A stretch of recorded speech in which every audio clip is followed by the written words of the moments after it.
My stepmother said, "You'll never be successful like your father." Then I bought the company that laid him off. I was 22 when Dad lost his job at Meridian Technologies.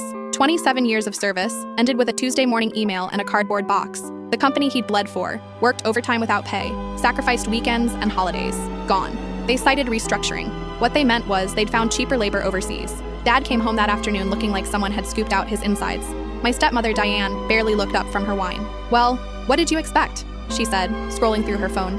"You peaked in your 20s. Some people just don't have what it takes to stay relevant." She'd married him 5 years earlier, right after my mother died. Saw a stable paycheck and a nice house in the suburbs. Now that the paycheck was gone, so was her interest. Dad started sending out resumes. 53 years old with decades of experience, but nobody wanted him. Meanwhile, Diane's comments got sharper. I was working 2 jobs while finishing my business degree at night. I'd been building a software platform in my spare time, an inventory management system that used predictive algorithms to reduce waste. Nothing revolutionary, but it worked better than most enterprise solutions I'd seen. One evening, I found Dad in the garage, staring at his old employee badge.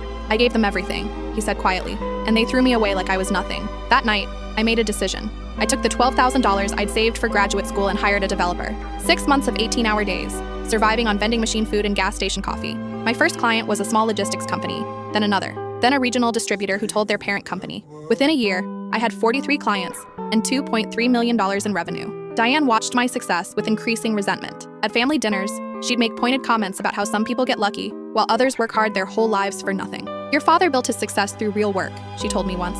"Not riding technology trends. You'll never be successful like your father. Real success takes decades, not shortcuts." I smiled and said nothing, but I remembered. 3 years later, Meridian Technologies hit financial trouble.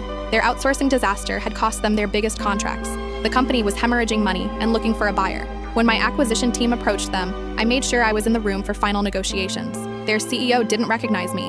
Why would he? I was just some kid whose dad he'd fired. I offered $17 million for complete acquisition. They had no leverage, and we both knew it. The paperwork took 6 weeks. On my first day as owner, I called an all-staff meeting. I announced we'd be bringing back the inventory management system. Then I asked if anyone remembered a man named Richard, who'd worked in logistics for 27 years.